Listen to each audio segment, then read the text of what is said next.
That's the final, everyone. Auburn falls to Tennessee in the semifinal of the SEC tournament, 70-65. Your boy C-Dub here. Ike Jones will be joining shortly. He is actually live there along with Mike G, but Ike will be joining us here for the post game. Get in here. We definitely want to hear your thoughts. Some of you are already commenting, so we appreciate that. Guys, before we get started, please do us a favor. Please do us a favor and share this video, smash that like button, and subscribe to the channel if you haven't done so already. Auburn falls in the final minutes of this game to Tennessee. Auburn actually got themselves back within striking distance. They were down by as much as 12 in this game, but went on a 10-0 run to pull within two. But Tennessee ended up pulling away in the final moments to win by 5, a 2-possession game here. This game comes down to a couple of things here that I observed. Obviously, you guys are already talking about it in the comments, but free throw shooting was the story of this game. Tennessee went to the free throw line and had 27 attempts. Auburn had 22. Auburn only made 59% of their free throws, while Tennessee made 93. They were 25 of 27 for free throw shooting. Auburn was only 13 of 22. And in a close game like this, that is a major deal. Another thing that stood out to me with this team was bench production.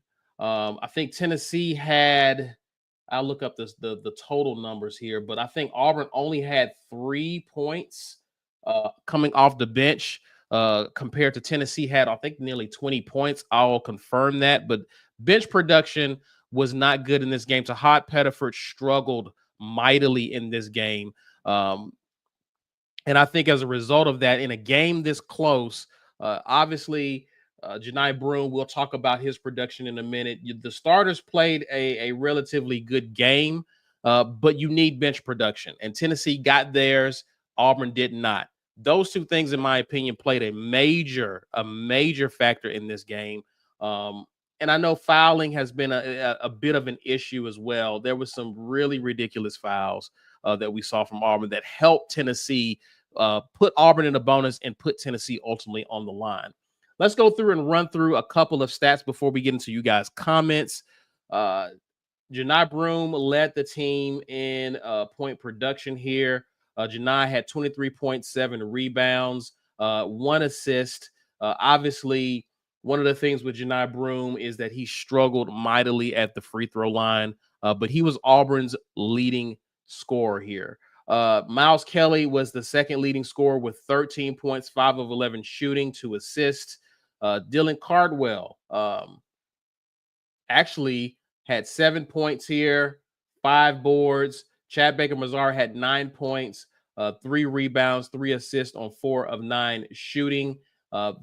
As far as three-point shooting goes, Auburn didn't really shoot all that well there. Miles Kelly hit 3 of 8. Free throw shooting, Denver Jones, who had 10 points himself, I didn't mention him, but he was 7 of 8 for free throw shooting. Janai Broome, 5 of 12. Dylan Cardwell hit 1 of 2. But again, the free throw shooting was the story of this game, and Janai struggled. He struggled mightily trying to hit free throws. And again, this was one of the, this hasn't been a big issue. It's been a concern because Auburn has been ahead of opponents. It hasn't been close. A lot of close games Auburn has been in, but this one told the story. So a bit of a disappointing game. Again, as I mentioned, going into the tournament, this is an area of concern for me, is Auburn's ability to hit critical free throws. Obviously, if you're sending guys like Chad Baker-Mazar to the line, if you're sending Denver Jones to the line or Miles Kelly, you're good. But teams know who to foul. And right now, it's Janai Broome or it's going to be Dylan Cardwell. Those are going to be the guys that you're going to send to the free throw line if you're the opposition. And that's something that obviously Janai Broome has been working on, but in key moments like this where free throw shooting is a huge issue, Auburn's got to hit those. I think we have, are you ready? I'm going to bring in Dustin from the Up Tempo podcast. Dustin, we've resumed this trend of me seeing you after an Auburn loss. I don't like it. It's good to see you. What's your thoughts, man? Yeah, no, I just did the watch party, so I've been been live for about 3 hours. I hear you. Look, man, on Tuesday night, I said this one's gonna go chalk. Now, I missed a lot of the early game predictions as far as how the tournament would play out, but I predicted the semi was gonna be the four teams that it is, and I predicted Tennessee to beat Auburn in a close game where I said the first one to 70 is gonna win. And just kind of played out. Yeah, I mean, just it's on our Tuesday show. Kind of played out exactly the way I thought it was going to play out, and that's disappointing. I think what so I'm not disappointed in the result, right? Like my thinking behind that prediction, Caesar, was simply I think it's going to be a slugfest type game. You pulled out a close one versus Tennessee the first time you played them. They're going to get you this time in a close one. What disappoints me is seeing that Jabba monster show his head again. He gonna pop up because full credit to Tennessee, they play great defense, but that's got nothing to do with free throws. And I don't want to hear anything about officiating in this game. Was it great? No, but what does it matter if they're fouling you if you're not making your free throws, right? Right. So to me, in this game, it simply comes down to two things, buddy. It comes down to Auburn not making their free throws and Tennessee hitting theirs, which is obvious.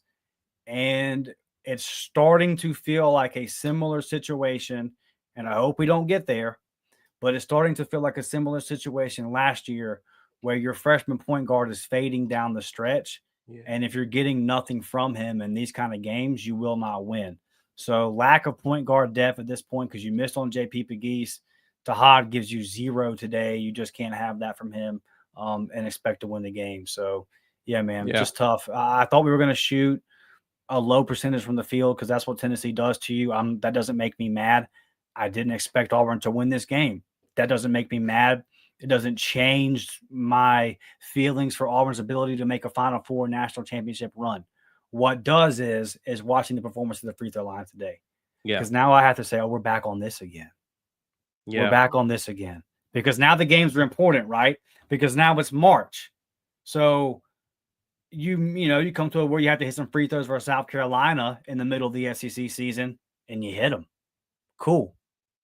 But here we are again in a Auburn sports clutch. It's March. We know what it is now.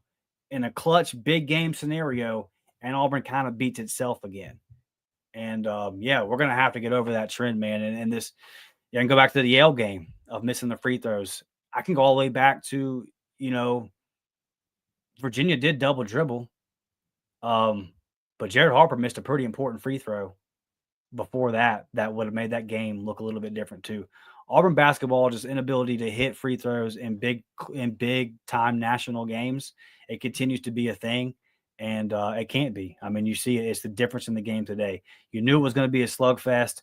You missed all your damn near half your free throws, and Tennessee made almost all of theirs. And that's that. That's how, the game. That's why you lost the game for sure. When you did a lot of things well. I didn't feel good about this game either. To be honest with you, Dustin, I didn't feel good about it going into it. It was one of those things where I would love to be relieved at the end of it because I was wrong, but I didn't feel good about it. 25 points came off of Tennessee's bench, only 3. And then again, that has to be a conversation. Some of you guys have already chatted about it, and I alluded to it at the top of the show. Auburn has to get some help from its bench. That's Tahad Pettiford, that's Chaney Johnson, guys who have looked really good at times in this season, but lately have been struggling. And Tahad struggled mightily in this game. He just couldn't get it going, whether it was turnovers or whether it was just his shot not falling. Didn't hit a single thing from the field. So let's get into some of your comments. You guys, I know, are frustrated with what you saw today. Let's get into kind of what you're saying. Oda Smith here with the $5 super chat. He says, at the end of the day, we still the SEC champs. The other 3 are now just playing for second place. Hey, a lot of these teams wanted to go in and win this tournament. Tennessee, Florida, Alabama still has a shot as of now. Obviously, we'll be down to 2 at the end of the night. A frustrating end for Auburn, who absolutely wanted to win this tournament. You can tell by their efforts that they wanted to win it. They got some things to kind of work on going into the tournament, though. Oda Smith comes back with $2, says the refs and the announcers were all on Tennessee all game. Yeah, I mean, from an officiating standpoint, I really didn't have an issue with the officiating as much today. I mean, there were some bad calls, but I think they called it bad evenly. Like it was one of those things to me to where I don't think the officiating, and I'm not even saying that you're saying this, Oda, but to me, I don't think the story, and you guys are spot on. It's not really not the officiating in this game. Yeah, Tennessee shot 5 free throws total, like 5 more free throws total. Yeah, They made 92.6% of theirs, and Auburn made 59.1% of theirs. So let's say that Auburn finished with 27 free throws and it was even. Both teams finished with 27 free throws. Looking at those two percentages, like, do you feel good about Auburn making those free throws? Like, of course not. So right. And I understand. I think Ike's rule is that he has the game on, but he's listening. He has the volume off. He doesn't want to listen to the announcers. So I understand the frustration on that part, Oda. Yeah, Jay's bad. Jay Billis is bad at it. He's bad at. Well, I won't say he's bad at his job. He's a good announcer. He's bad at hiding how much he hates Auburn and how much he's pulling against. It's very, very. It would be like me calling an Alabama game. You'd be able to tell, even if I was trying to be neutral. You'd be like, I think that guy hates Bama. Yeah. That's Jay Billis for sure. Anthony Long with the $99.99 super chat says Chaney Johnson has disappeared the last 4 or 5 games. He only gave you 3 points today. Free throw shooting is important, but Chaney's disappearing act doesn't help. And this is going to have to become a conversation. We may talk about this on the weekend tailgate when we talk about some of the guys coming off the bench, starting with Chaney Johnson, who is a senior, a guy who has looked amazing at times in this season, especially when Auburn was fighting through some of those injuries with Janai Broome. Chaney Johnson stepped up and was major for Auburn. The belief was that once Janai rounded back into form, you now have this two-headed monster in the post and Chaney Johnson, who's giving you a whole bunch of mid-range buckets. That is just non-existent the past several games. We have not seen that with Chaney Johnson. He's playing defense. At times he's protecting the rim at times, but from an offensive production standpoint, not there. Your thoughts? Yeah, he airballed like an 8-footer, and I was hoping that he made the 3. I was like, all right, here we go. Yeah, and then he comes right back down and airballs one that's 7 or 8 feet from the basket, and it's like, oh, okay. So yeah, man. Look, I didn't think we were going to shoot a great percentage tonight because Rick Barnes will make sure that you don't shoot a good percentage. But there were certain guys that I'm looking at, like Chaney and Tahad, and it's like, hey, you guys are fading, and y'all were part of what made this team so potent. So yeah, and time's up. Like, time's up. You got to get it together right now. So right. Oda Smith comes back and says, but yes, the free throws hurt us. The throw up threes also did. Mm-hmm. Something I was talking about is this team they chuck up threes, and it's always fun. It's always great when they're falling, right? The Tennessee game is a great example of this. Auburn shot the 3 ball like you wouldn't have imagined, but it was falling. Everything's great. What happens in a tight game when those shots aren't falling? Do you continue to chuck up threes, or do you start looking for those makeable shots? Do you start going downhill, trying to get to the line against a physical Tennessee team and try to get yours at the line? Do you make the pivot? And that's one of the things that this team is going to have to realize is that some nights you just don't have it. So you're going to have to try to get those points through other means. And so I think that, obviously Miles Kelly believes he can shoot himself back into any type of rhythm. He's going to do his thing, and I think he's easily one of Auburn's best 3-point shooters, if not their best 3-point shooter. But Auburn has to kind of realize, hey, this is a different situation. We got to be more cautious and more practical with our possessions, because against a team like Tennessee, every possession is critical. Yeah, and I think what really sucks is that you went to Janai in those clutch moments, and he missed some bunnies when he was on all game. Yeah. So like he has some good looks that he's gonna make, 9 times out of 10, and he just didn't. So it's one of those situations where Tennessee made the shots and Auburn didn't make them. We definitely got away from Janai at a point too much for my liking. And Ike joined me from Bridgestone at halftime, and that was his big thing. Was he was saying, "Hey, we're just going away from 4 too often here. There's these stretches where we go too many possessions without Janai seeing it." And it was interesting because Ole Miss was so they doubled, and you could see from the opening tip of that Ole Miss game, they were doubling Janai anytime he got the ball in the post. Tennessee started to double more in the second half and throw some different looks, but they were very confident in their team defense, as they should be, that they were going to go single with him. They were going to go one-on-one with him. And you saw they started the game, 5 for 5 from the field. So at that point, it's like, I'm sitting here thinking, yes, let's go.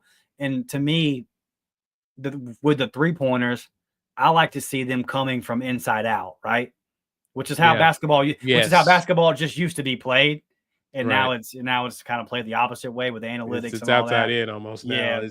But when you got Janai down there, man, I like to see you work from inside out and make them commit to Janai Broome, and then you kick it out to some of those other guys. But look, I actually think, dude, that we got way better looks from the floor than we did the first time we played Tennessee. We did. That is true.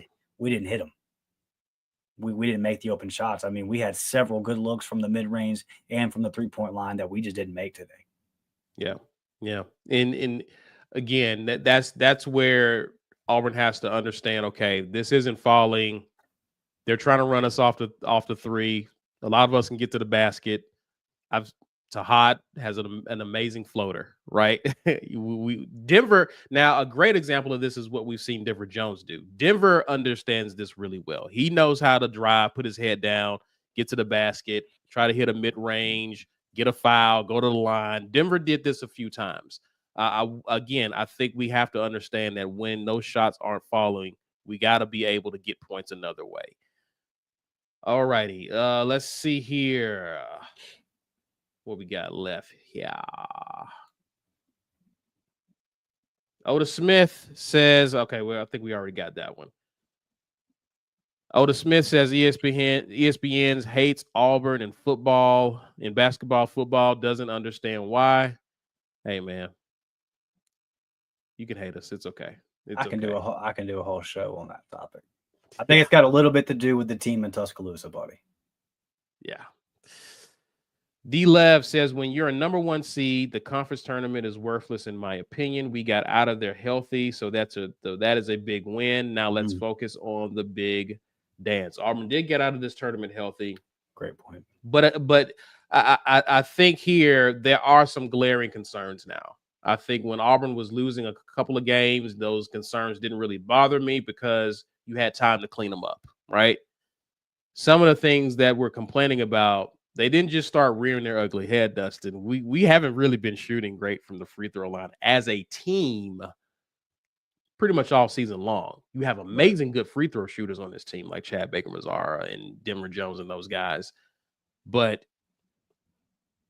seeing Auburn not shoot well today in a game to where free throw shooting absolutely could have changed the outcome of this game, it worries me in a tournament when you get against teams who know, hey, we can foul this guy. Hey, we can put them on the line and make them earn it. Or we can double team this guy and dare the other guys to beat us.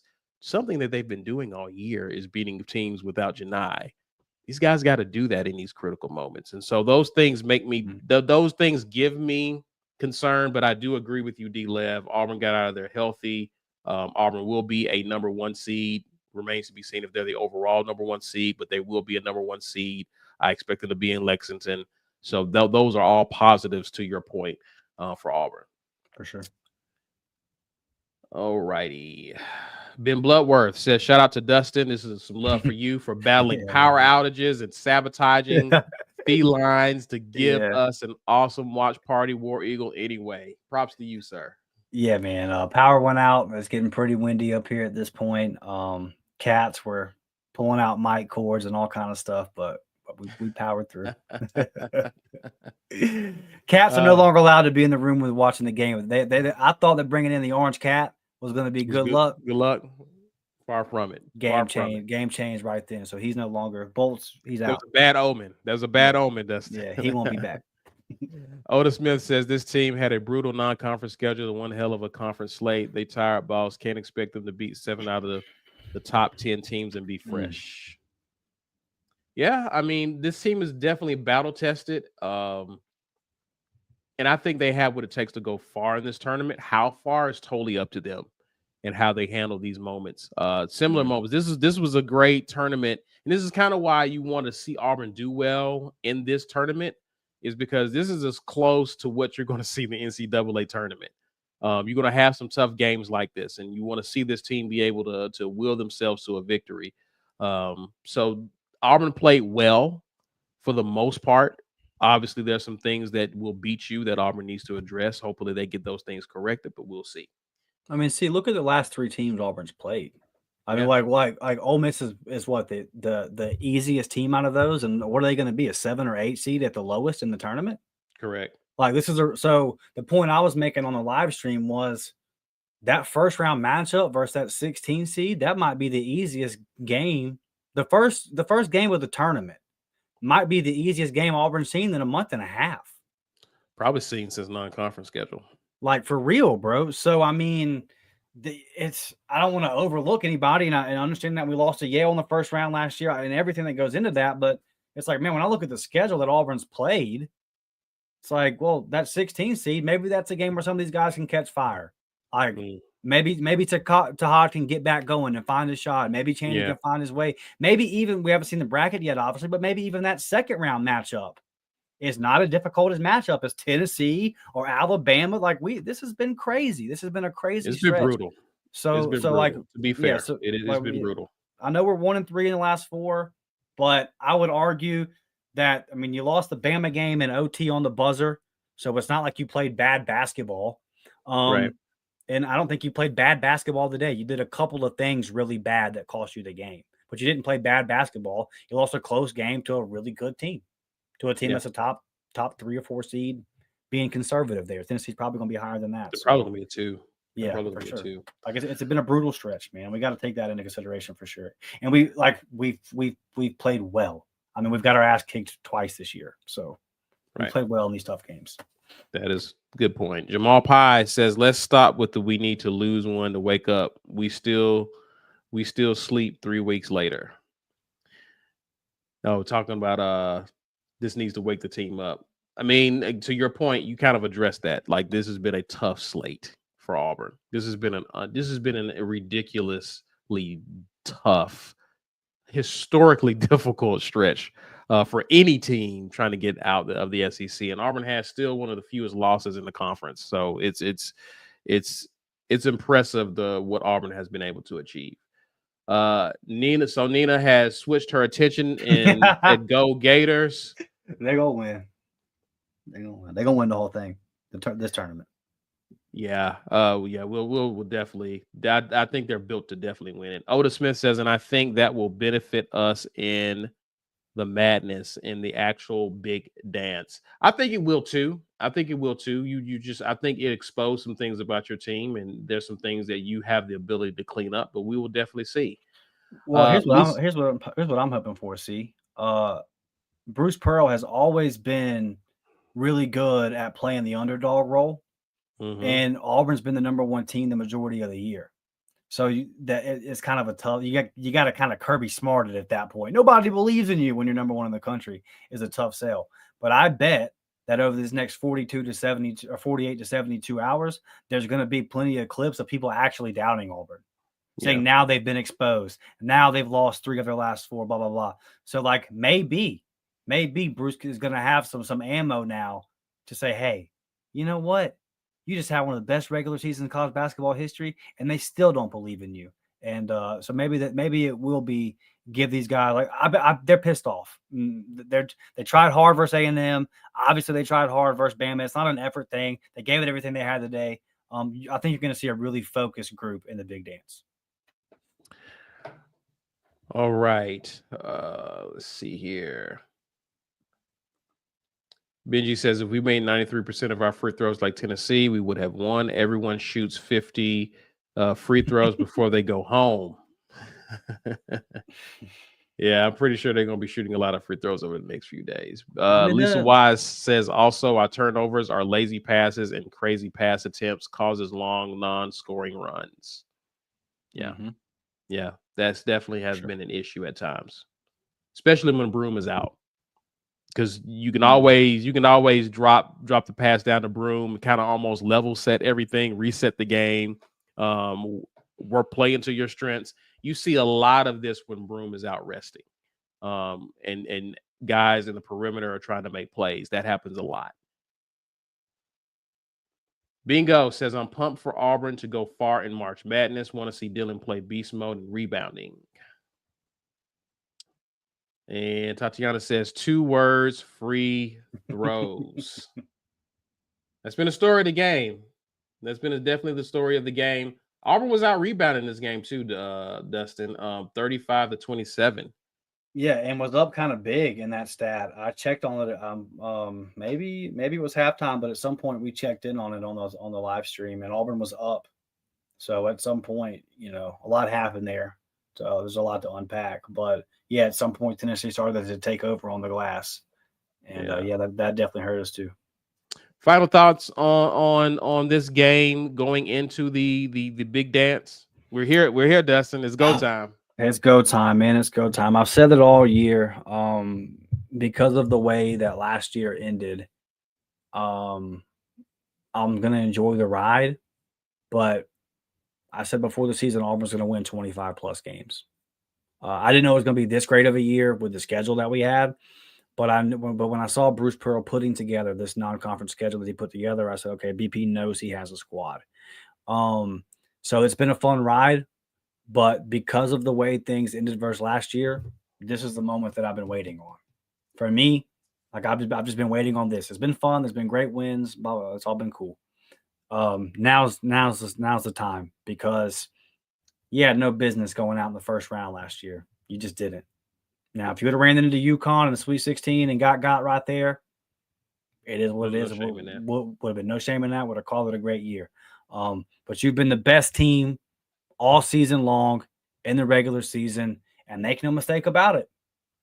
If Auburn doesn't make a deep tournament run this time, there's going to be a narrative that's going to start to form about Auburn in the postseason, and it would kind of be fair outside of the 2019 run. So I think this is an important tournament coming up for Bruce. I think this team is battle tested. And so I think we're good, man. Like, I thought we were going to lose this game. I am just scared to death of Auburn at the free throw line in a tournament game. I'm just scared Tight to death game. of it. Yeah. And that's what worries me. Dustin, that's what worries me about this thing, because you've been watching for a long time. It should. That's how you kind of advance in those tight games, is you hit your free throws, right? So yes. We will definitely be checking Auburn out in the tournament and seeing how they fare, how they look in that first game. Is it a game? Do they run away with it? We'll see how Auburn plays. You don't want to be one of those historical number 1 seeds to go out in the field of 64, right? You don't want to be that team. So I definitely I'm curious to see how Auburn looks, and what's a deep run? What's a deep run to quell that narrative? That's in your opinion. Yeah. So for me, it always is different by the team. 2 years ago, losing to Houston in the second round, that was disappointing because we had the double-digit lead in the second half and the way the game ended. But for the talent of the team and then the matchup that they had, it made sense. Like, I look back at that team and say, that team making it to the round of 32 and then going out, they kind of hit their ceiling. That made sense to me. Yeah. Last year's team, no. Last year's team, like I said, you should have got to UConn before anybody got you. And then I would have said, okay, haven't seen the bracket yet. But for me, it's this team has to at least make the Elite Eight. Okay. Like, if say if you go into the Elite Eight and you lose a close game to a team like a St. John's, or you get a rematch with Iowa State or Houston or something like that, and you lose that game tied in the Elite Eight, I'm not gonna be mad. I know what March Madness is. But yeah, I even think that making it to the Sweet 16 and losing would be a bit of a disappointment. For me, this team has got to make it at least. You got to win at least 3 games to get to the Elite Eight. Okay. Because Bruce didn't put together this non-conference schedule for no reason. Like, he had very high expectations for this team, and when you're going to get this experienced of a team put together again with the National Player of the Year, like that, how long? Like, you only get so many shots at it, and Auburn's got a real shot at it, and they got to take their best shot, bro. So Nina comes with the super chat, says to hot, poor shot selection move. Chad Baker-Mazara to point guard, bring in Chakai, even if for a short time, mix things up. Thoughts there? I mean, I don't know about CBM at point. I just need Taha to play better. And if you're not making your shots, it is what it is. You got to find ways to contribute. Auburn kind of is who they are at this point, right? Like, you kind of are who you are. And again, missing on a certain point guard that we thought would have factored into this, who probably would have been a starter at this point, was major for this team. Auburn has 2 guys playing point who aren't traditional point guards, right? So that's one thing there. Sure. But they kind of are who they are. So then I feel you try to mix things up, but I think they've done that a lot. I think certain situations have dictated Auburn mix things up through injuries and whatnot. You've had guys had an opportunity to show what they can do, and Auburn is doing right now what they've been good at doing. And I think a lot of teams are adjusting. You just got to go through March and win with what you got. So we'll just see what happens there. We're gonna get out of here. Dustin, go get some rest. Thank you, man, sir, for your service of watching the game and being on with the Green Name Gang. And well, thanks to you guys for hanging out with us even after a loss. We will definitely be back in the morning, starting with the Uptempo podcast. Dustin, tell people how they can get access to that. Yeah, man. Follow us over at the Uptempo podcast. We will be going live at 9:00 in the morning. My guy Blake is currently up at Plainsman Park covering the Auburn Vanderbilt series. Auburn won Friday night, dropped a tough one today. So not the best day for Auburn athletics so far. I haven't checked on the softball ladies yet. But yeah, so just check us out over there, man. It's been busy. I was looking at our feed the other day, and in 1 week we did a baseball episode, basketball episode, and a football episode. So it's all Auburn sports all the time over there at the Uptempo podcast. Come hang out with us, man, for sure. We're busy. And we will definitely be back tomorrow at 1 p.m. Central Standard Time with the weekend tailgate to cover this game and preview what we expect to see from Auburn in the big dance. It's it for now, guys, but thanks for tuning in again. Share this video, smash that like button, and subscribe if you're new to the channel. Appreciate you guys. See you on tomorrow. War Eagle.